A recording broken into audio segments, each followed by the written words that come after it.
महापालिका निवडणुकीचे महायुद्ध महाराष्ट्र वृत्तदर्शन न्यूज प्रस्तुत। मिरज शहरातील प्रभाग क्रमांक 7 मधून राष्ट्रीय समाज पक्षाचे उमेदवार अकाराम उर्फ पप्पू कोळेकर यांच्या प्रचार रॅलीचा आज जल्लोषात शुभारंभ करण्यात आला।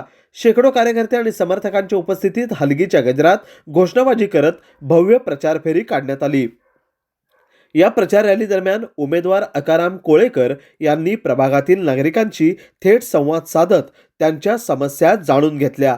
पाणी पुरवठा, रस्ते, ड्रेनेज, स्वच्छता आदी मूलभूत प्रश्न सोडवण्यासाठी विकास कामांच्या ठोस आराखड्याच्या जोरावर निवडणूक लढवणार असल्याचे त्यांनी स्पष्ट केले। सर्वसाधारण गटातून उमेदवारी असलेल्या अकाराम उर्फ पप्पू कोळेकर यांना प्रभागातील नागरिकांकडून भरघोस पाठिंबा मिळत असल्याचे चित्र या रॅलीतून दिसून आले।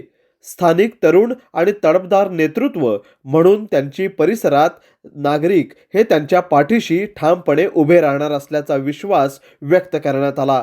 राष्ट्रीय समाज पक्षाच्या लिफाफा या निवडणूक चिन्हासमोरील बटन दाबून अकाराम उर्फ पप्पू कोळेकर यांना मोठ्या मताधिक्याने विजयी करण्याचे आवाहन यावेळी कार्यकर्त्यांनी केले। मी प्रभाग क्रमांक 7 मधून मागासवर्गीय ब गटातून ही निवडणूक लढवत आहे।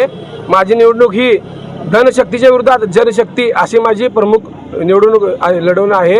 तरी मी प्रभाग क्रमांक 7 मधून निवडणूक लढवत आहे, तरी या जनतेनं मला एकदा काम करण्याची संधी द्यावी आणि तसेच राष्ट्रीय समाज पक्षाचे या ठिकाणी सर्व पदाधिकारी आहेत मला पाठिंबा दिले आहेत, त्यांचेही मी खूप आभार मानतो। त्याचप्रमाणे या ठिकाणी दुसरे 2 उमेदवार संध्याताई आवळे व चंदनशिवे दादा हेही इथं आलेले आहेत, त्यांचेही मी आभार मानतो। राष्ट्रीय समाज पक्ष, वंचित बहुजन आघाडी, ओबीसी राजकीय आघाडी, ओबीसी बहुजन आघाडी आणि जनता दल सेक्युलर आम्ही या सर्वांच्या आघाडीच्या अनेक या विचाराला मानणारे समविचार आघाडीच्या अनेक आघाड्या आपल्यासोबत आहेत, अनेक संघटना आमच्यासोबत आहेत। या सर्वांच्या युतीतून आम्ही एक आघाडी, एक स्वतंत्र पर्याय सांगली, मिरज, कुपवाड महानगरपालिकेसाठी देत आहे आणि याच्यासाठी प्रभाग क्रमांक 7 मधून नागरिकाचा मागास प्रवर्ग या माध्यमातून पप्पू कोळेकर हे मोठ्या ताकदीने या ठिकाणी उमेदवारी लढवत आहेत। आज त्यांच्या प्रचाराच्या शुभारंभासाठी एका दिवसामध्ये इथं झालेली गर्दी हे यांच्या विजयाचं लक्षण आहे।